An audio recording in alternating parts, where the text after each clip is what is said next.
มึงพักกระจานบุก บ่ได้ดอกไล่ผ่านรถตู้นะ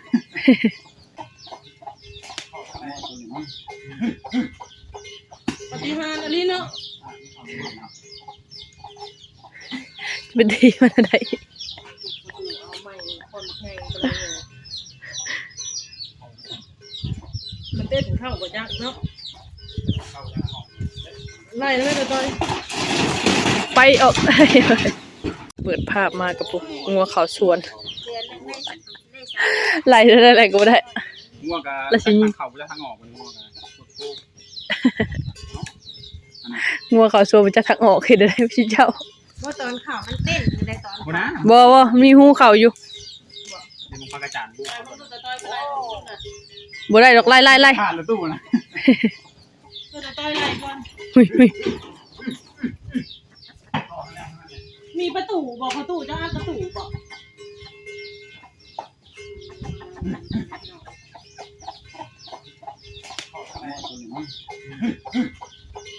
ปฏิหารย์อันนี้เนาะ เป็นดีมันอะไร เอาใหม่คนแข่งไปเลยมันเต้นถึงเข้าบ่ยักเนาะไล่แล้วไม่ได้ต่อย ไปออก ออกง่ายไปบ่โดโอ้ย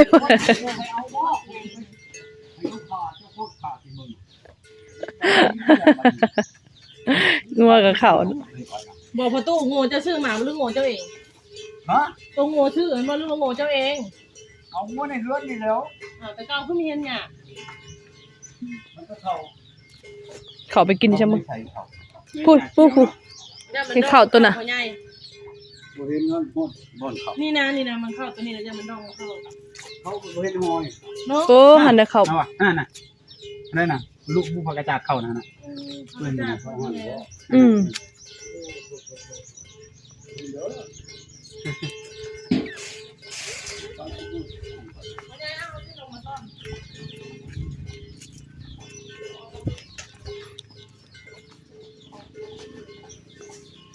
ลูกไป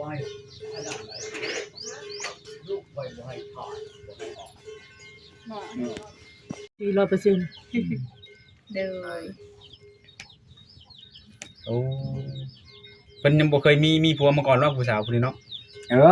มันบ่ทันได้ผัวจักเทื่อดอก อืม หมอนี่เป็นผัวเอาให้นะหมอ มีสะพานมีสื่อกลางให้อืม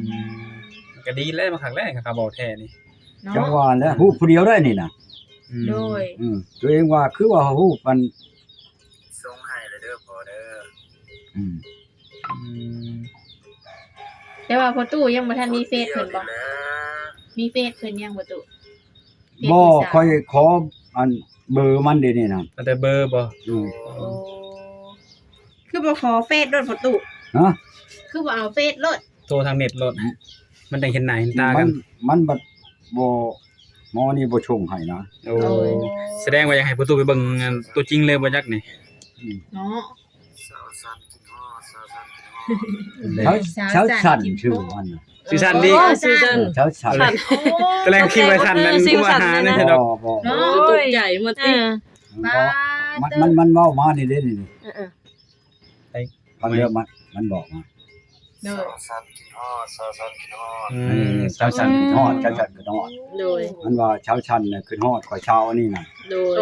ว่า ชื่อนั่นเช้าชัน สิมาดีแท้ประตู จังว่าเด้ ซื้อคือกันครั้งนี้เนาะพ่อใหญ่เนาะ เขาชาวชันสิบุญเหิงอันนี้ชาวชันเทวไซเดดเวท อายุ16ปี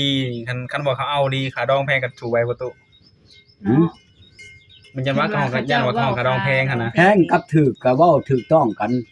ค่อยเอาได้ เอาได้เนาะ เอาได้ได้คะแนนว่าบ่ให้ค่อยชัญญาซะก่อนถ้าว่าไปบ่มี เหตุผลเนาะ หัวเหตุผลในเนื้อในหยังนี่ค่อยเอาคืนได้แสนบาทค่อยยังแต่งได้ โดย แล้วบ่ได้แม่นว่าชิปชาวพันชิปชาวล้านได้ แต่ว่า 60 เอา ล้าน ได้แต่ว่า แต่ ต้องบอกกันข้างแน่เนาะ บอกกัน สัญญาข้างแน่เนาะ อันนี้อยากเมื่อหลักไปโลดวันนี้นั่นค่อยสิชัญญาเบิดในบ้านน่ะเห็นบ่เห็นก็ตาม โดย คนผู้นี้น่ะ โดย อยากอยากไปทางใดก็อย่าแม่นค่อยเอาน้ำพ่อน้ำแม่บ่เห็นเมียเอาน้ำเอื้อยน้ำน้องของเจ้า โดย ให้พ่อบ้านเช่นให้ล่ะ 100,000 บาทข่อยก็แต่งเอาลูก โอเคเนาะ ห่วง โอ้โอเค ข่อยบ่ได้ห่วงเด้ออันชาวบ้านเงินดำ100,000 บาทนี่ข่อยมีกว่าหันอยู่ได้เห็นว่าข่อยทุกข์กว่านี้ก็ดีได้ โดย ข่อยสิแต่งเบิ่งนะเมียนี่คะแนนว่าชัญญากันคักได้ จะยังแน่ แม่ เนาะ โป้ไม้มือจักคน ตัวใหญ่ ยานทางนั้นทางนี้นี่ ถ้าเอาอีบัดนี้นั้นคนที่เท่าไหร่บัดนี้มีนี่ ชี้แปด คนที่18บ่บัดนี้นะ 8 โดย ยังบ่ได้ จนสิฮอดเศร้าเนาะ ยังบ่ได้เมื่อ โดย ยังบ่ได้มาเด้อยังบ่ได้มาเด้อหัวหน้าเอ้ย อืม ยังอยู่พี่เด้อ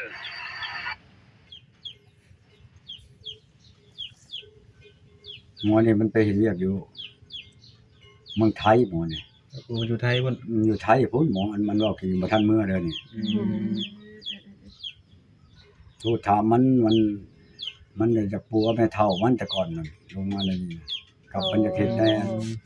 เลื่อนมาแน่มันพลังงานไดมันหักไปเฮ็ดเวียกอยู่เมืองไทยพุ่นเด้ อืม โดย แปลว่าไปประชานงานกันกับพวกอันนั้นไทยหั่นนะ โดย แต่มันรู้จักชั้นจังซี่นั่นยังรู้จักรู้นะอย่ามันมาซะก่อน โดย อายุ16 ปีสาวขึ้นใหม่เลยเนาะ ก็อยากไปอันบ้าธาตุบ่แม่นอยากไปบ้านแนวอื่นดอกบ้า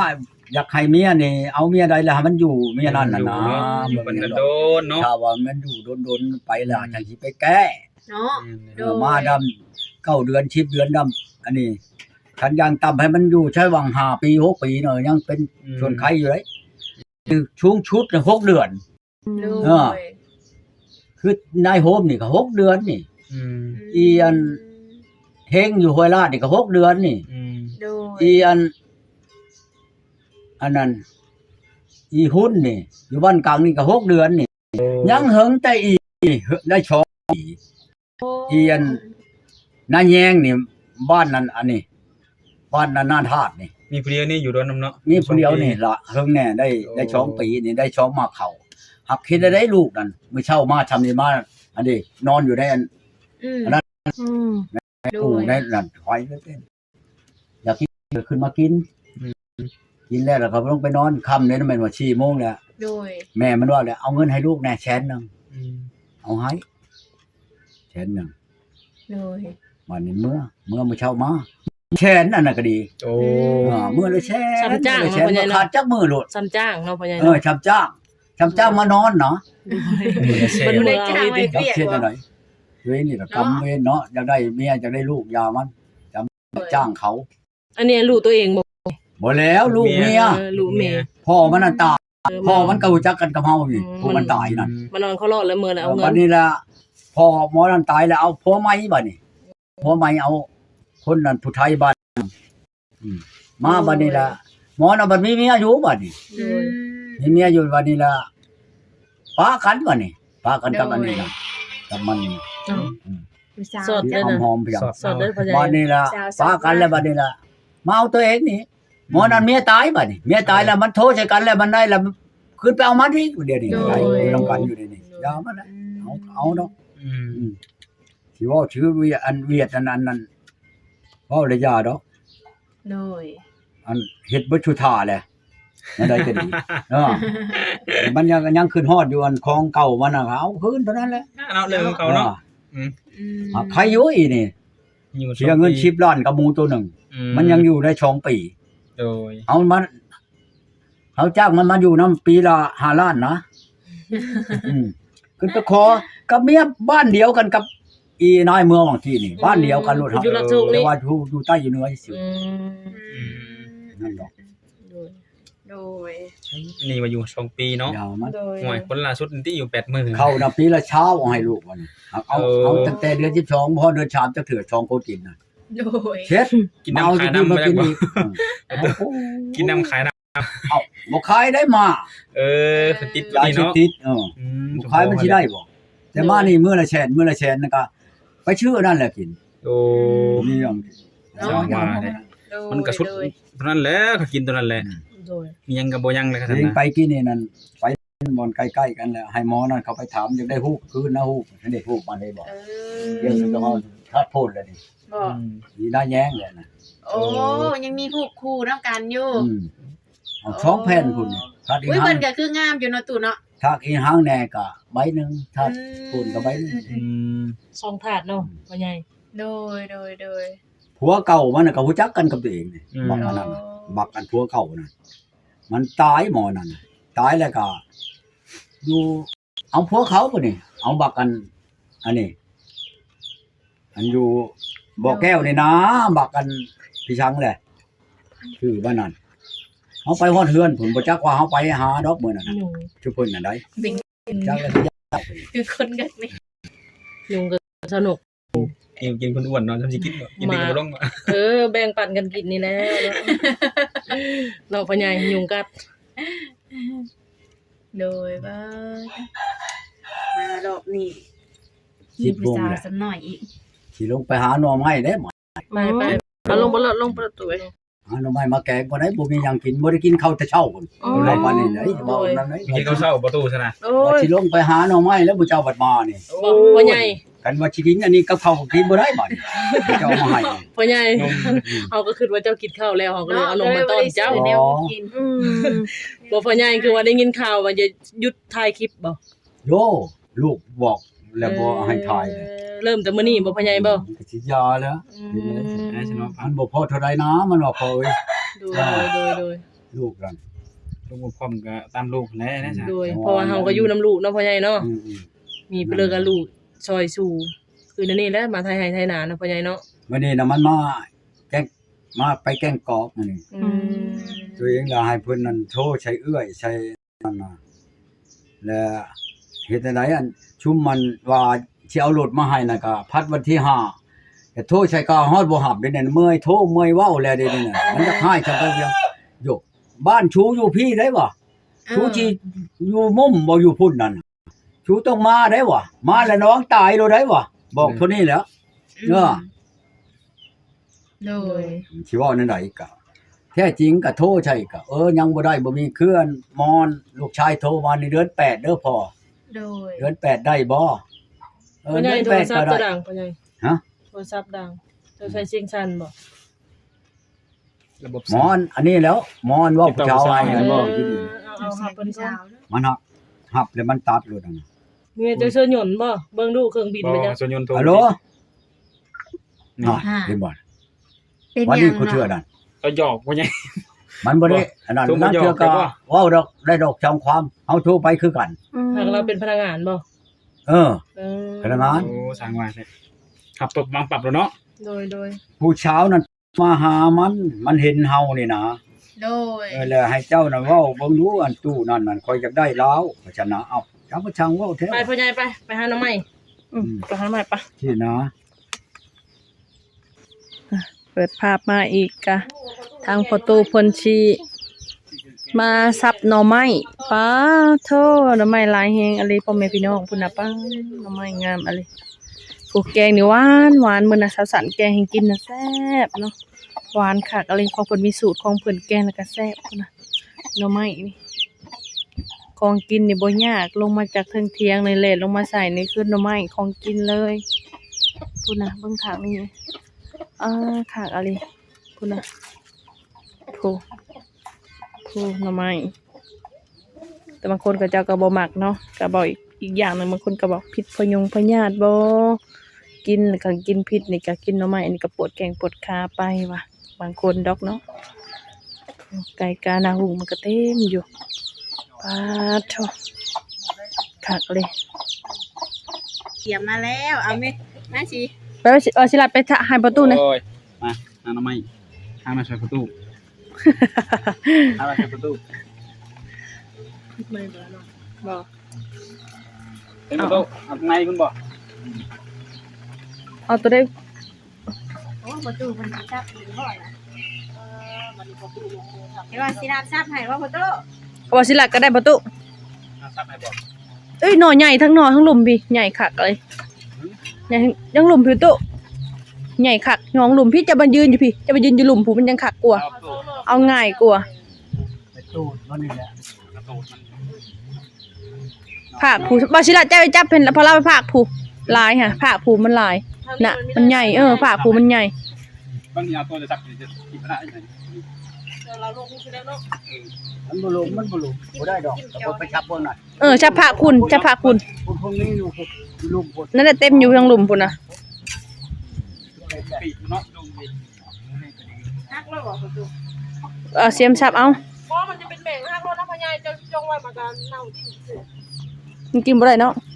เอาหลายๆเลยคันต้มแล้วก็คันเซต้มก็หลายๆเลยอ๋อ นี่นะตัวมันอันตราย ตีโตอันโต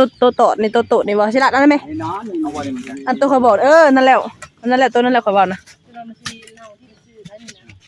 นั่นแม่งเจาะมันน่ะเนาะ จิ้มจอยนะ เอาแล้วแม่โตมึงโลกของคลอย จิ้มจอ ตัวนี้เนาะ เย้ ชับได้ จำก็ได้จิ้ม โคเนาะ มันต้องอันฟอก